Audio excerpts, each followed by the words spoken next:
Hello, and today we're going to be reviewing the Hart HTPRNVNM pulse saw attachment for trimmers. So let's go ahead and get started. Okay, first up we have the accessories. These are the accessories that are included when you purchase the pulse saw new from Walmart. First up, we have a small little container of premium bar chain oil, and well, quite frankly, I'm not sure what brand it is, but usually when something's marked premium, I'm a little bit skeptical if it's really premium. And next up, we have the two caps that you can use to store the tool in a hanging position. Overall, these work as intended, and I don't really have any complaints, and they work just fine. Moving on. And next up, after the caps, we have the sling. The sling is a fairly average sling. It's definitely not the cheapest sling they could have went with, but it's also not that expensive either. It's just an average sling. It's not going to be that comfortable, but it will serve its purpose just fine. And next up, we have the sling mount. Now, the mount is made out of plastic, unfortunately, and I really would have preferred it to be made out of, well, metal, but it still is completely functional and it gets the job done. It's just, well, cheaper than metal, I guess. Moving on. And last but not least, we have the adjustment tool. The adjustment tool will allow you to adjust the tension of the chain and remove the cover over the drive housing. I personally would have liked to have seen a, well, toolless design because those are just easier to work with, but this is adequate. Not the best in the world, but definitely not the worst in the world either. Okay, next up we have the extension pole piece. Now, spoiler alert, I ended up returning this particular saw because of this particular piece. Well, it's not completely the extension pole piece's fault, but it does share probably the majority of the blame here. Now, what's going on and why I ended up returning the saw is the fact is the little silver button or nub, which is designed to keep the head of the saw from rotating, is not long enough to keep itself in place when you insert it into the hole. It will stick out of the hole just barely, but as you operate the tool, or even when you don't operate the tool, because of the rounded head on the nub or the button, it will start to rotate. It will hit the edge of its hole and then depress itself, and then the head of the saw will start to rotate. And even if you have that knob tightened down with a pair of pliers, this seems to be the case no matter what happens because of the vibrations of the saw. So this is a potentially very dangerous situation you could find yourself in. I never had the saw head completely free itself from the base of the tool, but at the same time, this is not something you want to play around with. This could just be a bad production run, and it could just be my particular model. TTI, who is the company that makes Hart tools, is typically fairly good with their products. They make Ryobi and Milwaukee and Rigid and Hart, and typically I don't have any complaints when it comes to their products. But this is definitely a major red flag and something that you need to be aware of. So I would highly suggest that if you have bought this particular pole saw or are looking to buy this particular pole saw, you test out that extension piece as soon as you open up the box and make sure that you can't physically rotate the head of the tool from the extension piece. And if you can do that, I would say you have a defective model and you need to return it. I will say that this could just be a bad production run, but this could be a bigger issue. And for me personally, this just is not worth the risk. And so I ended up returning this tool. So just remember that when you have that the saw head plugged into the extension piece, you need to make sure that it doesn't rotate and that that silver button is long enough to prevent it from rotating. And like I said earlier, even when you tighten down the tightening knob with a pair of pliers, it will still rotate.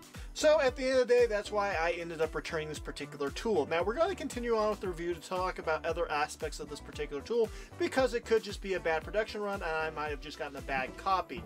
But like I said earlier, I cannot recommend this because of the issue I personally had.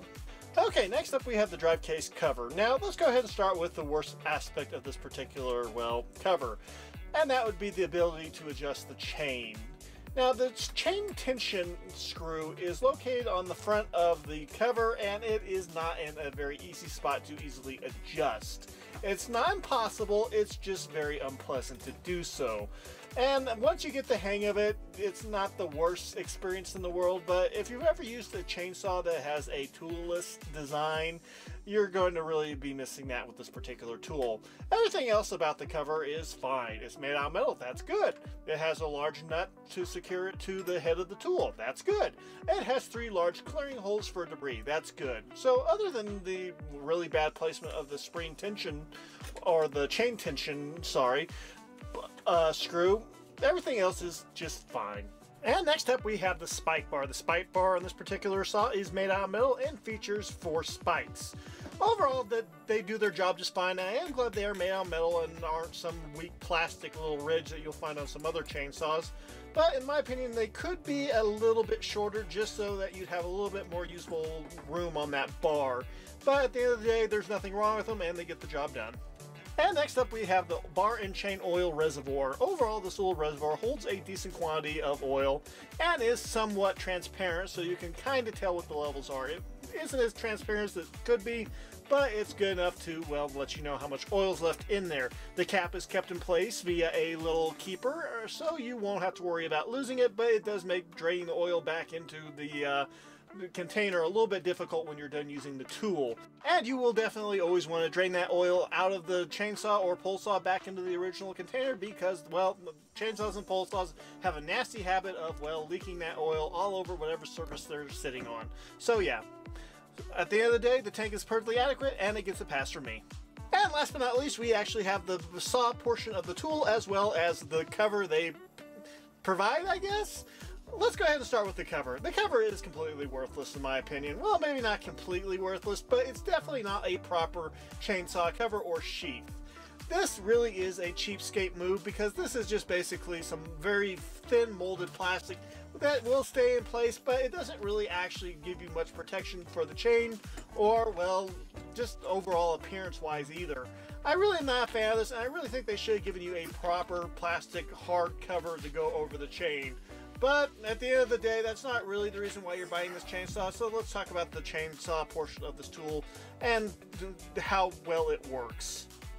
Okay, let's go ahead and talk about the usable length of the bar. Now, the usable length of the bar is about, well, 9.5 inches, and if you were to include the room that includes the spikes, you have 10 inches of length, so it's a fairly accurate description on the box, and so I don't really have any major complaints here. Now, I used it with an 18-volt battery-operated trimmer and a 40-volt battery-operated trimmer. Both of those trimmers are brushless, and it did a good job on both trimmers as long as the trimmer was switched to high. And it did a good job of cutting through anything I really threw at it when the blade was staying straight, when it was working as intended.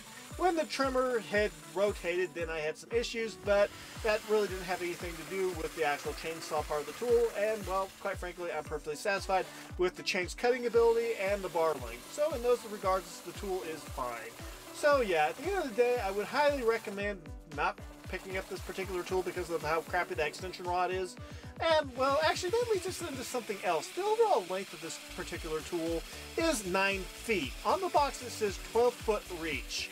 So how do they come to the conclusion of a 12-foot reach? Well, they're including your own body height. If you're not aware of this marketing tactic, it is something that you need to be, well, aware of. Because you're not getting a 12-foot tool, you're getting a 9-foot tool, and they're just including your overall height into the equation of what your reach is going to be. So yeah, it's a little bit misleading, but if you've purchased a pole saw in the past, you probably already know this when you went to, well, cut something and you weren't quite, well, tall enough. So yeah, it's a scummy marketing tactic, but it seems that quite a few manufacturers do that, which I'm not happy with, but if everyone's doing it, what can you do? Except complain like I'm doing. So yeah, at the end of the day, the overall saw portion of the tool is completely functional, and if you are planning on using this particular tool without the extension pole, it's completely acceptable. But with that being said, let's go ahead and move on to the pros and cons. And the first pro is fits lots of brands. There are a lot of brands that this particular pole saw is compatible with. This is definitely a pro, but I still wouldn't buy this particular pole saw. Metal bumper spikes. I own a chainsaw that has a plastic ridge instead of the metal spikes, and I definitely wish it had metal spikes. So this is a pro in my opinion. Sling. The fact that it included a sling and a sling mounting point is a nice feature and a pro in my opinion.